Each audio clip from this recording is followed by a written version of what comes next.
यानी जो चर्चाएं ये चल रही थी कि नीतीश कुमार भारतीय जनता पार्टी को मात देने की कोशिश में है, तो भारतीय जनता पार्टी ने भी कई तरह से मात देने की कोशिश की, चाहे वो सहयोगी दलों को उनके खिलाफ करने का मामला हो या फिर जांच एजेंसियों के उपयोग का मामला हो, इसके जरिए। लेकिन ये एक बड़ा एक झटका दिया है नीतीश कुमार को भारतीय जनता पार्टी ने। अगर ऐसा हुआ है कि चिराग पासवान उनको बुलाकर गायब हो जाए और ये सारा कुछ बीजेपी के इशारे पर हो रहा है, लेकिन अभी एक और झटका भारतीय जनता पार्टी के लिए साबित हो सकता है, जो कल का दही चूड़ा भोज होने वाला है पटना में ही, और इन्हीं चिराग पासवान के जो चाचा है पशुपति पारस, उनके यहां। तो अब यह शहमात का खेल बिहार में लगातार चल रहा है और 14 जनवरी अब आज है।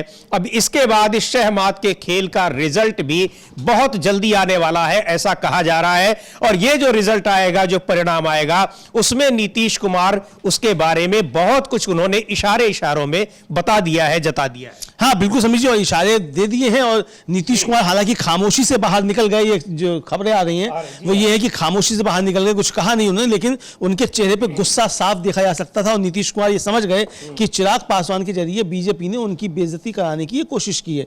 तो अब आज जो इनका अपमान नीतीश कुमार का एक तरीके से कराया गया है, अब इसका नीतीश कैसे बदला लेते हैं ये कल मालूम पड़ेगा, जब एक ही टेबल पर नीतीश कुमार और लालू यादव होंगे। और किसके यहां होंगे? चिराग पासवान के चाचा पशुपतिनाथ पारस के यहां। जी बिल्कुल, उनके चाचा पशुपति पारस के यहां अगर दोनों ही एक टेबल पर होंगे, वहां चूंकि दोनों को आमंत्रित किया गया है, तो यह बिहार की राजनीति में एक बड़ा डेवलपमेंट होगा। और जो आशंकाएं जताई जा रही हैं, जो संभावनाएं जताई जा रही हैं कि बिहार की राजनीति में बड़े बदलाव की आशंका जताई जा रही है पिछले करीब 1 महीने से, वो ये है कि नीतीश कुमार एनडीए छोड़कर आ सकते हैं इंडिया गठबंधन में। पूरी तैयारी उसकी हो चुकी है। तो 15 जनवरी को जो दही चूड़ा भोज आयोजित किया है पशुपति पारस ने, यानी चिराग पासवान के चाचा ने, उसको लेकर इस समय लोगों की नजरें उस पर टिकी हुई हैं कि लालू यादव और नीतीश कुमार दोनों जब वहां पहुंचते हैं तो क्या बातें होती है उसमें। और दही चूड़ा पॉलिटिक्स बिहार में बहुत मायने रखती है, उसके बहुत अर्थ निकलते हैं।